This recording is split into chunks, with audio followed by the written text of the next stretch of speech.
আসসালামু আলাইকুম। ঢাকা নিউজে আপনাদের সকলকে স্বাগতম জানাচ্ছি। অনেকদিন পরে আমি নিজে আপনাদের সামনে নিউজ করছি ফেস দেখিয়ে। কারণটা হচ্ছে উম, আজকের নিউজের বিষয়বস্তু হচ্ছে গেল পরশু দিন আপনারা দেখতে পেয়েছেন যে আমাদের খিলগাঁওর পার্শ্ববর্তী এলাকা ফকিরাপুরে জিনেট যে টাওয়ারটা আছে, জিনেট টাওয়ার আবার বলছি, আপনার ফকিরাপুর পানির ট্যাঙ্কির এদিকে যাওয়ার আগে একটা টাওয়ার আছে, দেখবেন যে আপনার জিনেট টাওয়ার। তো সেখানে বলা হচ্ছে যে কিছু দুর্বৃত্তরা গত পরশুদিন রাতের বেলা তারা যায় সেখানে আপনার চাঁদাবাজি করার জন্য। আচ্ছা, নিউজটা আমি পেয়েছি হলো বাংলা এডিশন থেকে, যেটা আমাদের সবার প্রিয় ইলিয়াস ভাইয়ের আপনার ইউটিউব চ্যানেল এবং ফেসবুক পেজ আপনার বাংলা এডিশন থেকে আমি পেয়েছি, অনলাইন নিউজ পোর্টাল থেকে। তো যাই হোক, তা আপনার দেশ স্বাধীন হলো স্বৈরাচার সরকারের কাছ থেকে আজ 1 বছর হলো। আমরা সকলেই জানি 1 বছর হয়ে গেল। আগামী মাসে আগস্ট মাস শুরু হবে, আগস্টের 5 তারিখে প্রায় 1 বছর হয়ে যাবে ইনশাল্লাহ। কিন্তু আমরা যদি তুর্কির অবস্থানটা দেখি, রেসেপ তাইয়েব এরদোয়ানকে যখন সেই দেশের আর্মিরা উৎখাত করতে চেয়েছিল, 24 ঘন্টার মধ্যেই সেখানে আপনার তুর্কির জনগণরা মিলে সেটা রুখে দাঁড়ায়, যার ফলে রেসেপ তাইয়েব এরদোয়ান আবারও ক্ষমতায় বলবৎ থাকেন। আমরা সেটাই সকলে জানি। এবং একটা দেশে যখন আপনার স্বৈরা শাসকের পতন হয়, তখন সে দেশের নিয়মটা কী হয় সেটা কিন্তু আমরা দেখতে পেয়েছি। যেমন আমরা সিরিয়ার বাশার আল আসাদের বিষয়টাও যদি দেখি, তাহলে সেখানে প্রায় 4-5 লাখের মতো প্রশাসনের লোকজন ছিল, যাদের সকলকে অ্যারেস্ট করা হয়, হাউস অ্যারেস্ট করা হয়, জেলের ভিতরে ঢুকানো হয়, তাদের সকলের বিচার চলছে এখনও।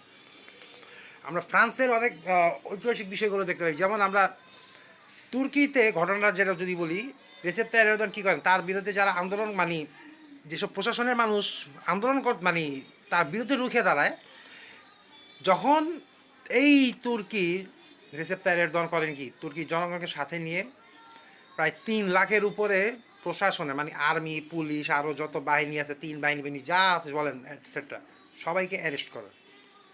আর আমাদের দেশে কী হয়েছে, ডক্টর মোহাম্মদ ইউনুস, ওনাকে আমরা বসালাম, আমাদের দেশের জনগণ বসালো, তার কারণ হচ্ছে যেন উনি ঠিকমতো দেশে পরিচালনা করতে পারেন।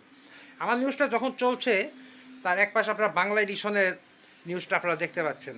আমার নিউজটা যখন চলছে আর কি, এখন আমার নিউজ চলা অবস্থায় আপনার নিচে যে কোনো হয়তো উপরে নিচে ডানে বামে একটা জায়গায় দেখতে পাচ্ছেন, ছোটো করে আমি দিয়ে দিলাম আপনাদেরকে বাংলা এডিশনের যে নিউজটা চলছে সেটা দেখতে পাচ্ছেন আপনারা, হয়তো ভয়েসটা আমি দিইনি শুধু।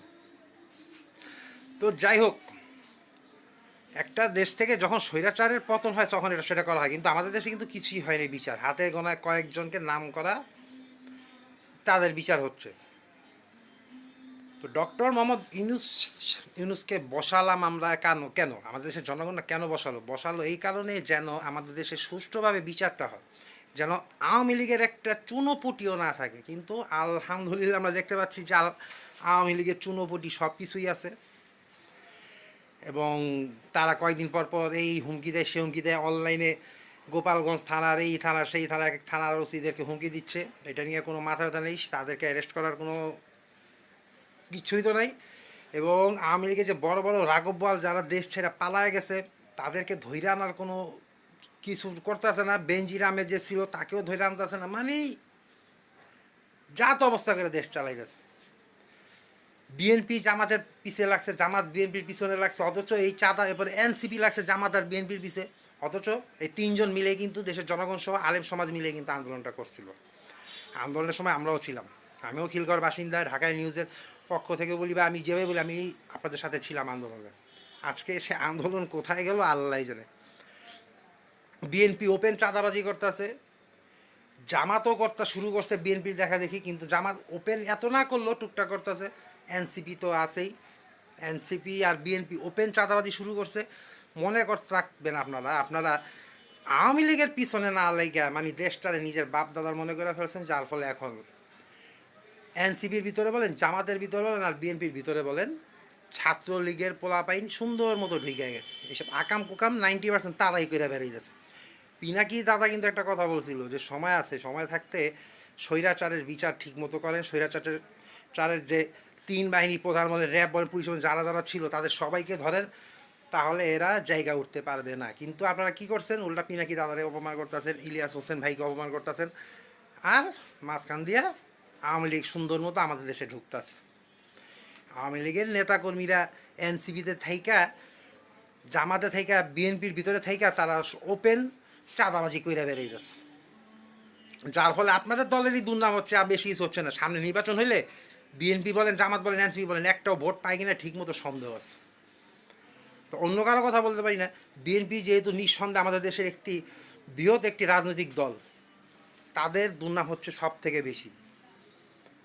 আমাদের খিলগাঁও বলে আশেপাশে বলে অনেকে আছে যে অনেকে বিএনপির নেতারা আওয়ামী লীগের নেতাদের কাছ থেকে হিউজ পরিমাণে টাকা খেয়ে তাদেরকে বিএনপিতে জায়গা দিচ্ছে। এসব ভাই বন্ধ করেন। আমি যেদিন প্রমাণ নিয়ে আসবো, যেদিন প্রমাণ নিয়ে কাজ করবো, তখন ঢাকায় নিউজে ফাটাই দেবো এই নিউজ নিয়ে আমি, তখন আপনাদেরও পথ থাকবে না। আমি এখন থেকে নিজে আসবো, একদিন দুই দিন পর পর হয়তো আমার ফেস রিভিল করে আবার আগের মতো নিউজ করবো ইনশাল্লাহ। ততদিন পর্যন্ত সাথে থাকুন আর ঢাকা নিউজের পাশে থাকবেন ইনশাল্লাহ। ভিডিওটি ভালো লাগলে লাইক করেন, কমেন্ট করেন, শেয়ার করে জানিয়ে দিবেন, আপনার মূল্যবান মন্তব্য কমেন্ট করে জানাবেন। আল্লাহ হাফেজ।